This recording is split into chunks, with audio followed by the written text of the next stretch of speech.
And let me start that before Easter, I got a call from one Ukrainian singer who told me, well, are you in Ukraine? Because I'm getting back. I'm on my way from Europe. So if you're in Ukraine, let's have some coffee together. I said, yes, I'm here, but you have to reformulate it. You're not getting back from Europe to Ukraine. You're getting back to Europe. Yes, from the EU, but to Europe. And it seems to me that today it's really important to focus on what we have been told several decades. We have this geographical notion of Europe stretching from the Ural Mountains to the ocean. But on the other hand, we have the institutionalized community called the EU, where, well, they do not equal, but the EU is a better connotation and a better institution. So today we're experiencing a different time, and it seems to me that if the founding fathers of the EU were thinking how to transform Europe into the EU, so today we live in the times when we are getting back to the fundamental task and the fundamental challenge of how to again transform EU into Europe, because institutions in the EU, the process of development of all those bureaucracy rules somehow was the process within which we lost this notion of Europe. And finally, it turned out that Europe is not where we have the flags, but Europe is on the barricades of the Revolution of Dignity in Ukraine, which was the first ever revolution where they started fighting for the European flag, reminding out of the fact that we have such values as the rule of law and democracy and human rights. So these are the things Ukraine keeps fighting for, and I'm sure that other countries should also be fighting for that. Today in the morning, Oksana Zabushka mentioned Milan Kundera in his essays, The Tragedy of Central Europe, and she said that the boundary of the new Europe or the EU should be somewhere close to CHOP. It should be going along the western border of the EU, the way it is now. And I would say that for most elites in Russia and in the EU, it would be comfortable if the Russian invasion ended up in success and if we had this recognized area, because everyone would understand where there is the area of influence of Russia and where there is the area of influence of the EU. This status quo would be perfect for everyone. But something went wrong because Ukraine showed its agency in politics. And thanks to this agency and the bravery of Ukrainian soldiers who were defending the country, the Ukrainian flag, together with the security of Europe, the plan failed. And well, instead of saying that, okay, the realpolitik has created the areas of influence, so let's do nothing about that, but using forceful methods, realpolitik looks differently. We are fighting for Europe. It's different realpolitik from Ukraine. And during the first year of invasion, we can state that we are doing this rather successfully.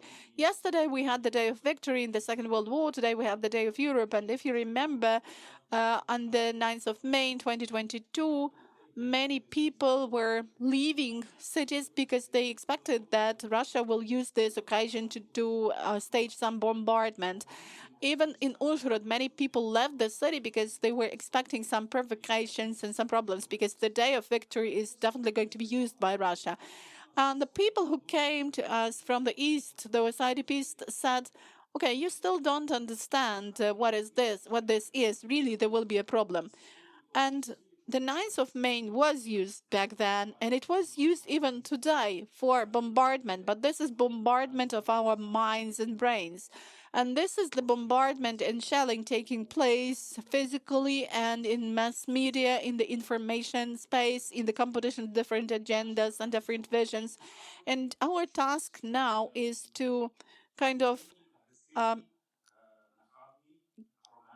give the opposition to this arrogant position of Russia, which is trying to show that the world should look like that.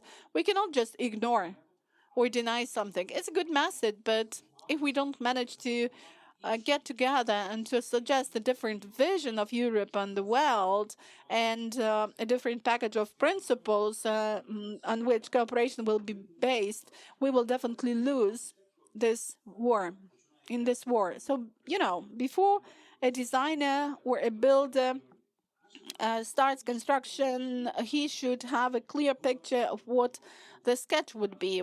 So today we need to think about the Europe we would like to have in the future. And this was the core goal of our today's event. As we can see, this transformation of the EU back to Europe, thanks to Ukraine's efforts, are taking place rather successfully at different levels, in particular the meetings in London that have been mentioned a number of times today also show that Ukraine has regrouped our continent, and we can see that Britain is back to the European table of negotiations. This happened due to Ukraine's stance, and this fact cannot be ignored. The main thing, the main positive thing in the tragedy of the moment is that on the one hand we are paying an awful price for the acquisition of this agency, but on the other hand we are becoming co-creators. Our ideas during the recent 10 years of Euro integration was that it would be good to get integrated, to vote on the laws. It's not important to implement those laws, to enforce them, but we will be members of the EU, we will have a share in the budget, we will have free borders, and that will be great. But war changed the situation. It added more of real and intense senses to this process. We are not just eager to accede to the EU. We are the player, the actor who's reformatting the EU, changing the EU. And it seems to me that it should have the bravery to show its final vision, to show what Europe should be like after the end of the war in Ukraine, and to show what the EU should look like in terms of its bureaucratic procedures. And the main thing I would like to say today is that if we have a look at the current situation in the world, in particular after the US collapse, with the most advertised democracy of the world and the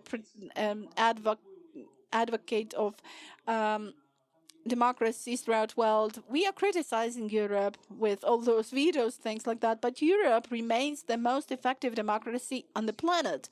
In spite of all the challenges, Europe is still the countries which show economic growth, which are overcoming internal problems, and which remain democratic countries without even banning Hungary or other countries from their activity. So this is still a success story.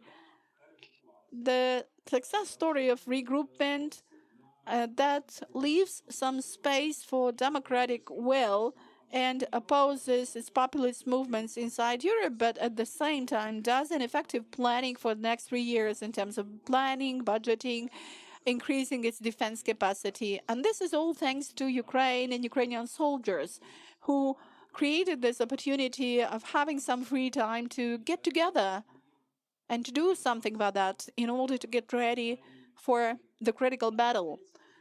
Therefore, it seems to me that in our daily life and in the background of our daily concerns, where we are rather pessimistic, it's important not to forget that once in 2014, or rather at the end of 2013, we went to the streets and maidans of our cities to fight for the right to become a part of the general European project, and we made the right choice.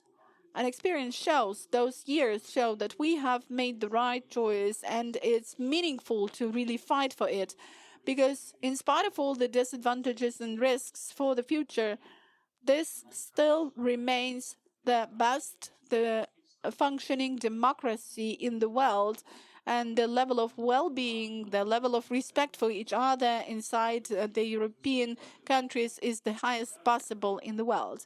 That's why let me express my gratitude to you for your participation in this forum, for all the opinions that were voiced, for all your remarks. And let me stress it once again that somewhere in the middle of the way of transformation from Europe to the EU and backwards. A lot of things were done, but now it is Ukraine that is making Europe come back to the EU. So thank you. Glory to Ukraine.